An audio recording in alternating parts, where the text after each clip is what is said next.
Hello guys, welcome to our platform of Vardhiya Nikhil.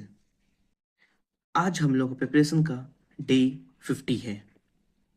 Day 50 में हम लोग मैथ्स में सिंप्लीफिकेशन रिवाइज करेंगे। आज हम लोगों को मैथ्स में सिंप्लीफिकेशन के जो कंसेप्ट्स हैं और पीवाईक्यूज हैं ये सारे खत्म करने हैं। ठीक है। और रीजनिंग रोज की तरह 1 आवर प्रैक्टिस करनी है। आप अपने हिसाब से इसको प्रैक्टिस करेंगे। और स्टैटिक जीके में आज हम लोग जितनी भी गवर्नमेंट स्कीम्स हैं जो हम लोगों ने पहले पढ़ रखी हैं उनका रिवीजन करेंगे स्टैटिक जीके में। और बायोलॉजी में जो हम लोगों ने अभी रिसेंट में जो 2 दिन हम लोगों ने रिवीजन किया था जो टॉपिक्स का जूलॉजी तक का, वो सारे क्वेश्चंस हमको एमसीक्यूज एसएससी के 5 इयर्स के प्रैक्टिस करने हैं। ये कौन से 5 इयर्स के? ठीक है। इनके आज सारे क्वेश्चंस आपको प्रैक्टिस करने हैं। जितने क्वेश्चन लग पाएंगे आप, जितना आपको टाइम मिलेगा, आप पहले मैथ्स लगाएंगे कुछ देर, फिर रीजनिंग करेंगे, फिर स्ट्रेटेजी के, और बायोलॉजी को आप सबसे लास्ट में करेंगे, अभी नहीं करेंगे। फिर उसके बाद हम लोग ये वाले टॉपिक्स करेंगे, फिर आपको टाइम बचेगा तब बायोलॉजी करेंगे। ठीक है। अब देखिए, इन्वायरमेंट में पहले बता देता हूँ। इन्वायरमेंट में हम लोगों को इकोलॉजिकल पिरामिड करना है। ठीक है। तो इसमें देखिए जो भी इकोलॉजिकल पिरामिड है ये किसने दिया था? वो दिया था चार्ल्स इल्टन ने। तो ये हम लोग को देखना रहेगा, उसमें जो 10% रूल है वो देखना रहेगा हम लोग को। 10% जो लॉ है, ठीक है, उसके ऊपर हम देख लेंगे क्या होता है। और इसमें प्रोडक्टिविटी क्या होती है ये हम लोगों को पता होना चाहिए। इकोलॉजी का इफिशियंसी, जो इकोलॉजिकल इफिशियंसी है वो देखेंगे क्या होता है। ठीक है। और जो पिरामिड्स होते हैं, बहुत टाइप्स के पिरामिड्स रहते हैं हमारे, जैसे बेस्ड ऑन स्पीसीज के ऊपर बेस्ड होते हैं, कुछ बायोमास के ऊपर बेस्ड होते हैं, बेस्ड ऑन एनर्जी होते हैं। 3 टाइप्स के ही बेसिकली हमारे पिरामिड हैं। तो तीनों का आपका मोटा मोटा आपको बस पता होना चाहिए क्या होता है, मोटी मोटी चीजें दिखनी है। ठीक है। और फिर उसके बाद जो इम्पोर्टेंट, बहुत ज्यादा इंपॉर्टेंट है, ये एक 10% रूल और एक फूड चेन और फूड वेब। ये दोनों चीजें क्या होती हैं ये आप देख लेंगे। बस इतना ही देखना है एनवायरनमेंट में। आज कुछ छोटा सा टॉपिक दिया गया है। हिस्ट्री में आज हम लोग पढ़ेंगे ल्यूसेंट से। ठीक है। पेज नंबर 32 और 33 में दिया हुआ है। कौन सा है? हरिंक्या dynasty, Shishunaga dynasty, Nanda dynasty, और जो फॉरेन इन्वेजन्स हुए हैं वो आपको देखने हैं, जैसे ईरानियंस ने किए हैं। ठीक है। और अलेक्जेंडर का इन्वेजन है। तो ये आपको ल्यूसेंट में दिया हुआ है। ज़्यादा नहीं है, छोटा सा टॉपिक है, 2 पेजेस का है। बस आपको इतना ही देखना है आज के दिन। बहुत ही मैं छोटा छोटा टॉपिक्स लेके चल रहा हूँ, ज़्यादा लंबा लेके नहीं चल रहा हूँ, ताकि आपको बर्डन ना लगे। आज आपको पॉलिटी में पार्ट 12 पढ़ना है। इसमें इसके अंडर में जो बेसिकली है वो है हमारा फाइनेंस कमीशन, जिसका आर्टिकल है 280। ठीक है। तो बेसिकली आपको ये चीज़ें देखनी है इसमें, फाइनेंस कमीशन में। और जो अभी रिसेंटली फाइनेंस कमीशन थी, 15th वाली और 14th वाली, उनके चेयरमैन कौन थे वो आपको याद रखना है। ठीक है। और जो फर्स्ट चेयरमैन कौन था? ठीक है। ये कोई नियोगी थे, मैंने नियोगी से याद कर रखा है। तो आप नियोगी इसको याद कर लेंगे। फर्स्ट चेयरमैन आपको याद होना चाहिए, एग्जाम में आ सकता है, मतलब जीके टाइप क्वेश्चंस में।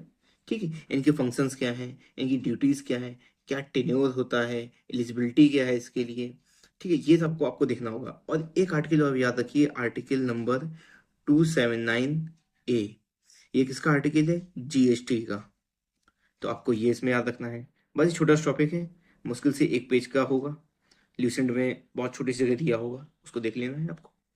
और फिर उसके बाद आपका है पार्ट 14, जिसका आर्टिकल है 308 से लेकर 323।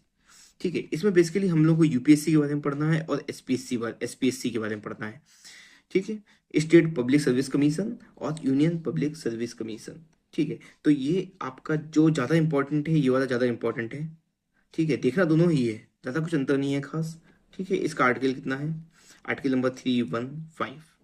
ठीक है। ये आपको याद रखना है, 315 आर्टिकल यूपीएससी का है। बस आपको यही देखना है इसमें।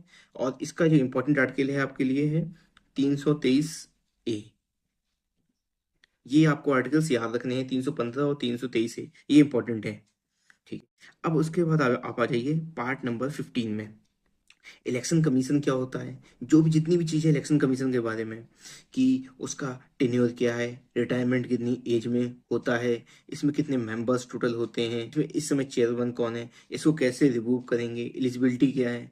ठीक है। ये आपको उसमें देखना रहेगा। और इसके लिए जो इंपॉर्टेंट आर्टिकल है, ये आपको याद, आर्टिकल जो आपको याद रखना है वो इसमें है 324 और 329। फिर ऐसे ही आपको डिमिलिटेशन के बारे में पढ़ना है। और जो हमारे इंडिया में पॉलिटिकल पार्टीज़ हैं, अभी देखिए चुनाव भी हुए हैं, ठीक है, अभी रिजल्ट आए हैं, बीजेपी अभी बढ़त में है, जीत रही है। जीत पार्ट जहाँ तक चांसेस हैं कि इस बार भी गवर्नमेंट बनाएगी बीजेपी, जहाँ तक चांसेस हैं, ठीक है। तो हम लोगों को जितनी भी पॉलिटिकल पार्टीज़ हैं, हमारी नेशनल पॉलिटिकल पार्टीज़ हैं, उसके क्या रूल्स हैं कि जब कोई अगर नेशनल पार्टी उसे घोषित करेंगे तो उसके लिए क्या एलिजिबिलिटी है, ठीक है, वो सब आपको देखनी है। जैसे कितनी इंडिया में नेशनल पार्टीज़ हैं, कितनी स्टेट पार्टीज़ हैं, तो ये आपको पता होना चाहिए।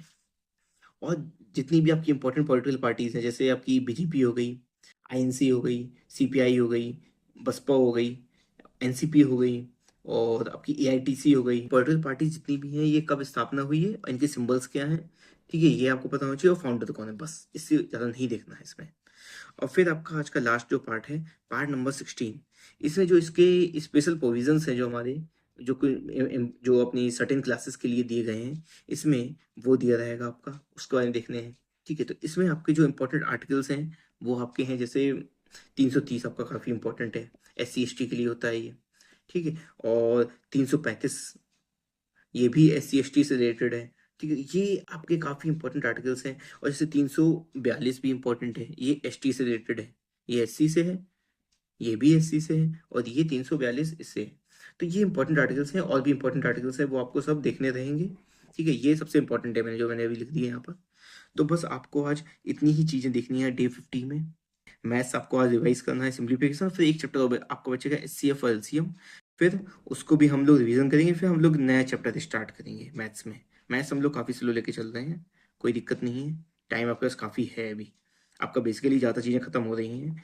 और इन्वायरमेंट हम लोग बिल्कुल स्लो लेके चलेंगे, कोई टेंशन, इसको समझिए कि आपको ये बस टाइम पास के लिए पढ़ रहे हैं। जब आपको टाइम निकला, आपने टॉपिक उठाया एनवायरनमेंट, आपने देखा क्या होता है, बस, ठीक है। बस आप सोचिए, बस एनवायरनमेंट तो आपको आता ही है पहले से। ये सब क्या है, 10% लो, हमने लोग 6-7 क्लास में पढ़ा हुआ होगा आपने, ठीक है। ये सब चीज़ें 6-7, प्रोडक्टिविटी नहीं पढ़ी होगी, फूड चेन तो पढ़ी होगी बचपन में ही, 5वीं क्लास में आ जाती है। तो ये बस आपको क्या करना है, एक तरीके से रिवीजन कर रहे हैं। और इन सब चीज़ों के आप नोट्स बनाते चलिए, नोट्स बनाइए इन सब चीज़ों के। और अगर आप किसी बुक से पढ़ रहे हैं तो कोई दिक्कत नहीं है, आप वहाँ मार्क कर लीजिए। वैसे अगर नोट्स बनाएंगे चलेगा, नोट्स से भी, आप खुद के नोट्स होंगे तो और बेटर रहता है, ठीक है। तो बस आप आज आपके लिए डे 50 में इतना ही पढ़ना है। Best of luck, thank you.